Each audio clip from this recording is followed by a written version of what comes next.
A bridesmaid tries to outshine the bride at her wedding due to lifelong jealousy. The air buzzed with excitement inside the grand Ambershire estate, an ivy-draped venue reserved months in advance for one of the most anticipated weddings in town. The bride, Alara Monroe, known for her gentle charm and kind heart, had spent the last year planning her perfect day. But beneath the lace and laughter, an invisible storm brewed, one that had been building for years.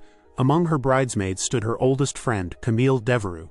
To outsiders, Camille was radiant, poised, and elegant, a vision in satin. But those who looked a little deeper might have seen the flicker of something darker in her amber eyes. Camille wasn't just a bridesmaid.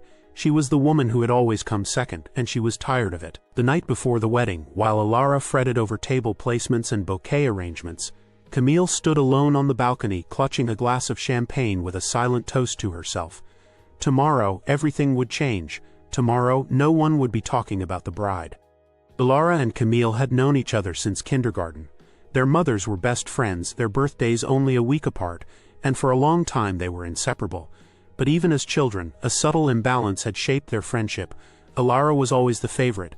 She won class elections effortlessly, teachers adored her, and even when Camille tried harder, Alara's effortless grace always shone brighter. Camille would paste on a smile, pretending not to care. But over the years, envy took root. She masked it with flattery, with loyalty, with the convenient label of best friend.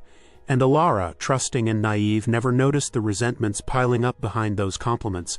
Every time Alara succeeded, Camille clapped. Every time Alara cried, Camille comforted her. But inside, Camille counted the moments. Their teenage years only widened the gap. Alara's first love, Alara's prom queen win, Alara's scholarship. Camille told herself she was happy just being there in the shadow, watching from the wings. But deep down, the applause had worn thin. And when Alara announced her engagement to Owen, Camille smiled on cue. She even offered to help plan the wedding. But that night, as she tore apart a wedding magazine in her apartment, she promised herself, this time Alara wouldn't get the spotlight all to herself. Alara's engagement party was flawless. The rooftop venue sparkled under golden fairy lights and guests danced to live jazz while sipping on champagne. Alara, in a flowing blush gown, floated from table to table, laughter trailing behind her. Owen couldn't take his eyes off her. Everyone saw it, how he adored her. Everyone except Camille, who sat at the edge of the crowd, sipping her wine and counting compliments Alara didn't even notice. Camille had worn a white cocktail dress. It was bold, too bold, but no one dared say it out loud. The whispers floated anyway. Isn't that close to bridal? She knows, doesn't she? Camille didn't care. If anything, she savored the discomfort. She laughed louder, danced longer, and made sure she was always in someone's Instagram story. She gave a toast, of course, full of sugary words and perfectly timed tears. But Alara didn't know that Camille had rehearsed it alone in her mirror, down to the wistful gaze she practiced for Owen when no one was looking. And Owen, he noticed her that night, just for a second. A glance too long. Camille caught it. It was the first crack, a sign that even perfect couples have fractures, and Camille knew exactly how to widen them. The bridesmaid's dress rehearsal was supposed to be lighthearted, champagne, fittings, and jokes about walking in heels. But tension pulsed like a second heartbeat in the bridal suite. Camille had insisted on handling the dress vendor herself, claiming she had better taste and knew what would flatter everyone. What she really meant was she would ensure nothing flattered Alara too much. When the gowns arrived, everyone gasped. The bridesmaids' dresses were stunning, deep emerald silk that hugged the figure, elegant and bold. Camille's fit perfectly, but when Alara slipped into her own custom gown, her smile faltered. The dress was beautiful, yes, but not quite what she remembered approving. The neckline dipped lower than expected, and the lace had a strange stiffness. Alara tried to mask her confusion, but Camille was watching. She offered soft reassurances, compliments laced with subtle digs. It's bold, unexpected, daring. Alara nodded, unsure, trying not to let anxiety take over. No one suspected sabotage, not from Camille, the ever-helpful maid of honor, not from the girl who'd stayed up late helping Alara choose napkin colors. But Camille's plan was quiet, slow, death by 1,000 cuts to Alara's confidence. She wouldn't need to ruin the wedding. She just needed to dim Alara's shine enough to outglow her. Camille knew that inviting Leo Stanton was a risk. He was Alara's high school boyfriend, the one who had broken her heart and moved abroad. Alara hadn't seen him in years. But Camille tracked him down online and extended a casual invitation, framing it as a friendly reunion for old time's sake. When Leo showed up at the wedding rehearsal dinner, looking dapper in a navy suit, Alara's face froze. Owen's jaw tightened. The table went silent for a beat too long. Camille beamed as if nothing was wrong. "It's so great to see everyone back together," she gushed, pouring wine. "Feels just like senior year." But her eyes darted between Alara and Owen, savoring the tension she'd reignited. Leo wasn't cruel. He was charming, polite, even gracious. But the moment he asked Alara to dance, Camille's trap snapped shut. Owen didn't object aloud, but his silence was louder than words. Jealousy is never rational, especially not on the eve of a wedding. Camille danced too, slow, calculated movements close to Owen, her laughter floating between them like perfume. She didn't need to seduce him. She just needed to make Alara wonder, what if someone else could? What if her perfect day wasn't so perfect after all? The morning of the wedding arrived with heavy clouds. Alara sat alone in the bridal suite, staring at her reflection. Her hair had been redone 3 times, her makeup artist canceled last minute, and the dress still didn't feel right. Small things, but they clung to her nerves like thorns. She tried to smile through it, telling herself the day would still be beautiful. But something felt off. Camille breezed in wearing a custom robe stitched with her name in gold, slightly more luxurious than the rest. She carried a bottle of champagne and a smile, just wide enough to hide the blade underneath. She fluttered around Alara, adjusting her veil, fixing a curl, whispering soft reassurances, but each one laced with carefully chosen words. "You look beautiful, just tired. Are you sure you're not too pale in this light? Owen probably won't notice, but I would have gone with something more classic." By the time the photographers arrived, Alara's smile had cracked at the edges. Camille, meanwhile, glowed in every shot, always leaning in, always visible. The spotlight began to shift, just slightly, and Camille could feel it. For the first time in years, she wasn't in the shadows. She was exactly where she wanted to be. As the guests settled into their seats beneath the floral archway, the sky overhead darkened, a thick blanket of clouds threatening a downpour. The whispers among the crowd centered on the beauty of the venue, the elegance of the bride, and the unexpected radiance of one particular bridesmaid, Camille. Back in the bridal suite, Alara's hands trembled as she adjusted her veil. Every glance in the mirror made her more unsure. Did the dress look crooked? Was her eyeliner smudged? Had Owen seemed distant this morning? Camille hovered nearby, offering soft advice, but each suggestion made Alara second-guess herself more. A smirk danced on Camille's lips as she watched Alara struggle with her self-confidence, so unlike the woman everyone knew. When it was time to walk, Camille took the lead, gliding down the aisle with deliberate poise, her chin high, her smile just humble enough to seem unintentional. People turned to watch her. Some even whispered. Camille had never been more radiant, more composed, and when Alara finally followed, something felt wrong. The music was off by a few seconds, her heel caught slightly on the aisle runner, her bouquet felt too heavy. The crowd smiled at her, but not the way they had smiled at Camille, not with that stunned admiration. A thought pierced her heart. Is this really my day? During the ceremony, Alara clung to Owen's hands, silently willing herself to focus on his eyes, his vows, this moment that should have belonged only to them. But a sliver of doubt had lodged in her chest, planted by Camille's whispers, Leo's reappearance and Owen's barely perceptible shift in energy. The priest spoke of love and loyalty, of truth and transparency, but Alara's mind reeled. Was Owen distracted? Had he been too quick with his words? And had he even for a second looked past her, at Camille? From the front row, Camille sat with impeccable posture, her expression glowing with practiced serenity. But when Alara's gaze swept the crowd, their eyes locked, and Camille smiled. A small, knowing smile that said, "I see everything you're feeling." Alara blinked, thrown. Was it paranoia? Or had Camille always been this calculated, this capable of playing the perfect part just beneath her nose? The vows ended. Applause rang out. They were officially married. But instead of soaring joy, Alara felt an invisible weight pressed down on her shoulders. She had married the man of her dreams, yet something was broken. Not in him, not in the vows, but in the mirror that had always reflected Camille's face beside her own. The ballroom sparkled with golden lights, crystal centerpieces, and champagne fountains. The band played soft jazz as guests flooded in, ready for the real celebration. Alara and Owen were introduced as husband and wife, and the crowd rose in thunderous applause. But as they moved to their first dance, Alara felt the subtle shift. It wasn't just the guests watching, it was Camille, watching them be watched. Camille's entrance into the ballroom moments later could have rivaled any runway debut.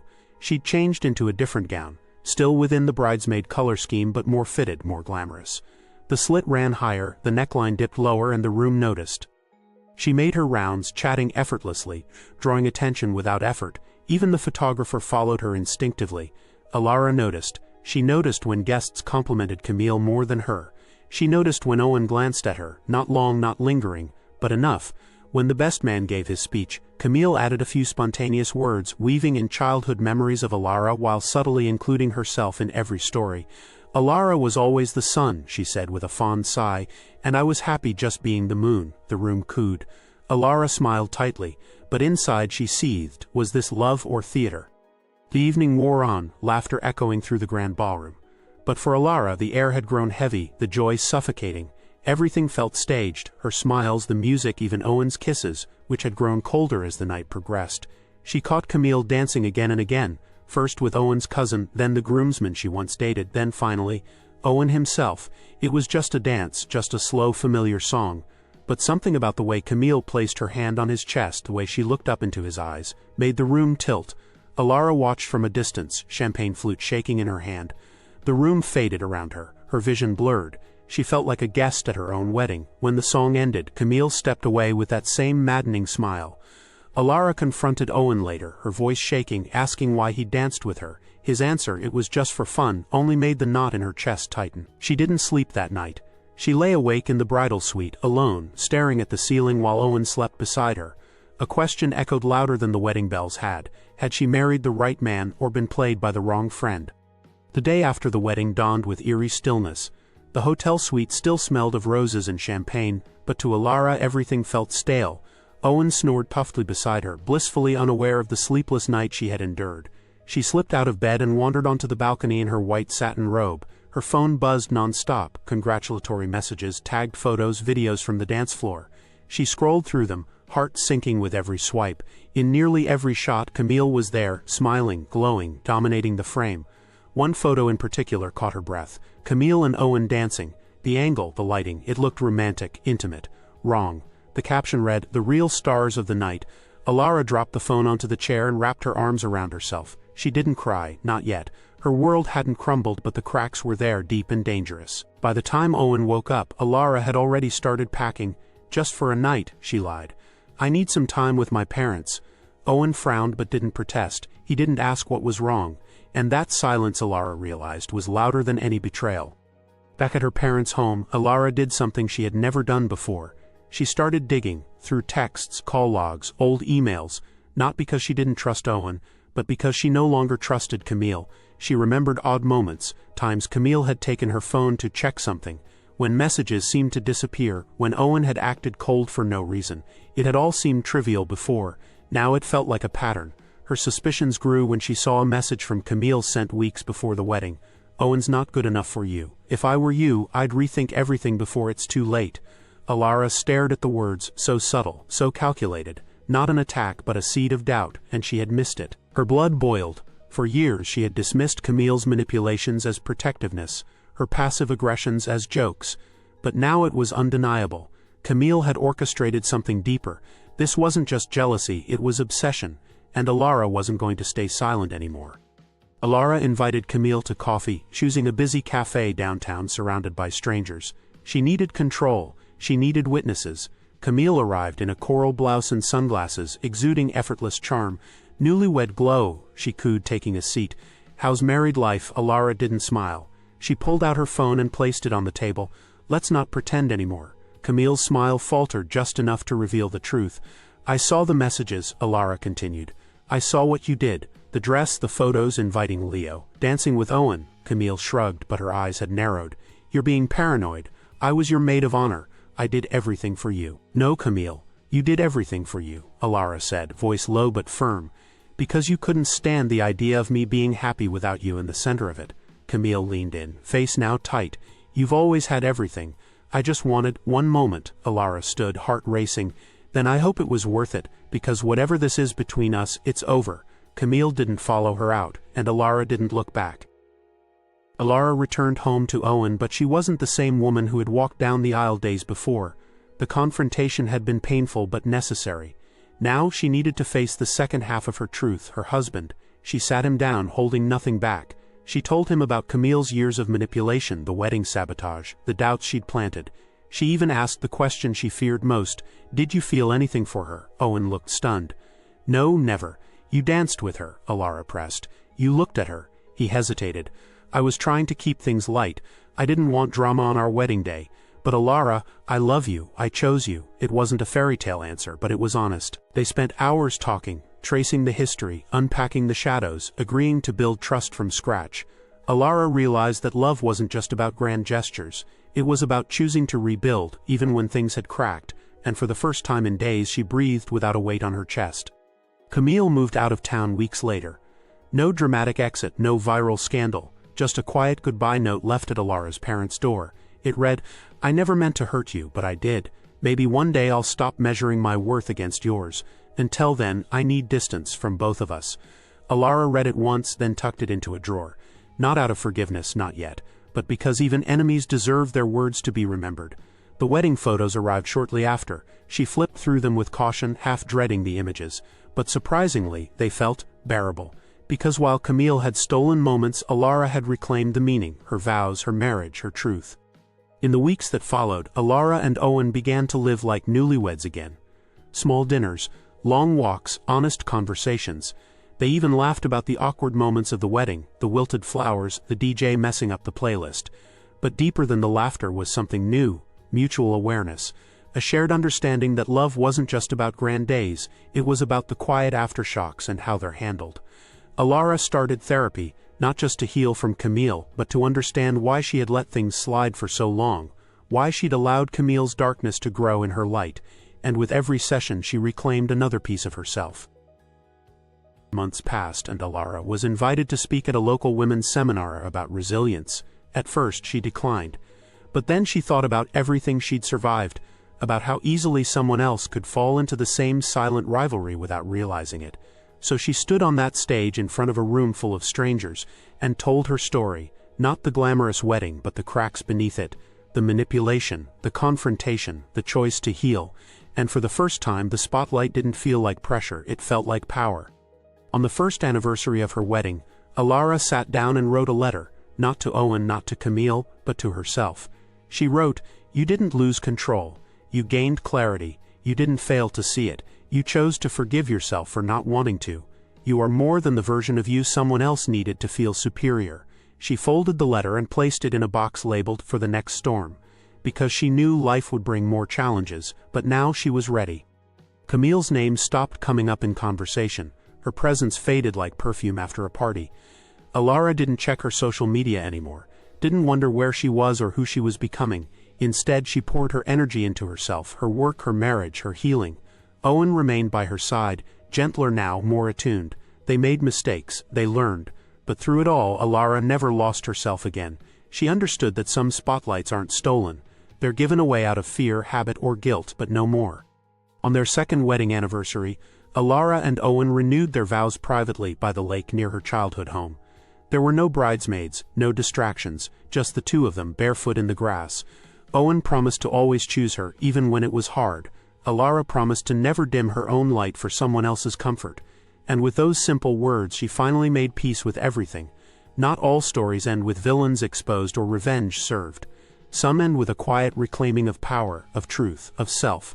And if this story spoke to you, even a little, don't forget to subscribe for more.